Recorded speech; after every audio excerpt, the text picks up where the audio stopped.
begins with a frantic whisper on a body cam recording. August 13th, 2018, Frederick, Colorado. A neighbor's security cam ticks 1:48 a.m. A white pickup rolls into a driveway, its driver glancing over his shoulder at an unseen passenger seat. Moments later, the garage door yawns open, light spilling like a silent alarm across the cul-de-sac. No one else is awake to see what happens next, except the lens. A pregnant mother, 2 little girls, and a husband who says he has no idea where they are. In the next 48 hours, that garage camera will expose lies. Detectives will pry open a perfect Facebook life, and the nation will learn how Chris Watts murdered the people who loved him most. Frederick is suburban serenity. New builds, picket fences, and distant Rockies. Shanann Watts, 34, thrived online, thriving pregnancy updates, Thrive nutrition patches, and heartfelt videos of her daughters Bella, 4, and Celeste, 3, chasing sprinklers on the lawn. She called her husband my rock. But behind every filtered post was a mortgage teetering on default, credit card bills topping $70,000, and a marriage straining under night shift fatigue and whispered arguments.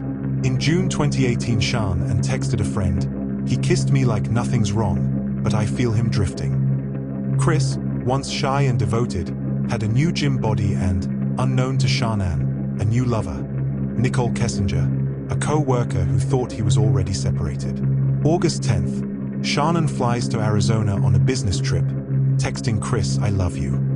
He doesn't answer. She writes, "If you're done, tell me." Silence. Late August 12th, Shanann's friend Nicole Atkinson drops her at home, 1:48 a.m. The garage camera captures the SUV lights fade. That is the last image of Shanann alive. 4 a.m. a neighbor's camera records Watts' truck backing into the driveway, tailgate to garage, shielding any view of loading. In the kitchen, he hands the girls each a blue blanket. At 4:27, the truck drives away toward an Anadarko petroleum site, Survey 319, a lonely oil battery 45 minutes east. Chris later confesses, he strangled Shanann in their bed after an argument about divorce. Bella walks in, clutching a blanket. "Is mommy okay?" In the cab of the truck, both girls sit atop their mother's shrouded body, alive, half asleep. At the oil site, he smothers Celeste first, then Bella, who pleads, "Daddy, no," before her final breath. Shanann is buried in a shallow grave near a rusted cattle guard. The girls' bodies slide through thief-proof hatches into separate 400-barrel crude oil tanks, submerged in darkness.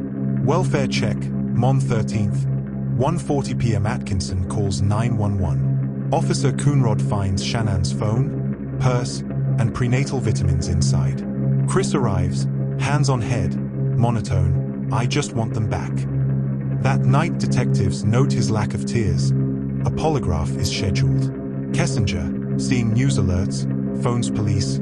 "He told me he had no kids." Investigators retrieve deleted texts, pictures of her lingerie, GPS pings.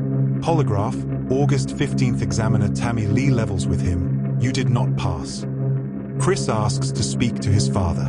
Cameras capture his hushed confession that Shanann killed the girls, and he in turn killed Shanann in rage. Detectives know better. The girls had no defensive wounds. Search warrant, oil site, August 16th. A cadaver dog alerts at the tank hatch. Technicians drain 110,000 gallons. The girls are recovered, skin marbled by crude. DNA under their nails shows only Chris. District Attorney Michael Rourke files 9 felony counts. Facing the death penalty and hoping to spare his parents' agony, Chris pleads guilty. Sentencing, November 19th, 2018. Life without parole. 5 consecutive terms plus 84 years. In court, Shanann's mother sobs, "I trusted you to take care of them, not kill them." Chris stares forward, shackled. Frederick holds candlelight vigils. Thrive logos disappear from porch signs. The Watts house lies empty, the mortgage unpaid, slated for auction. Nicole Kessinger enters witness protection. The neighbor's camera becomes evidence of how a lens can catch the ripple of evil. A smiling family portrait still floats online. Shanann's bright eyes, Bella's gap-toothed grin, Celeste clutching her doll, Chris in the background.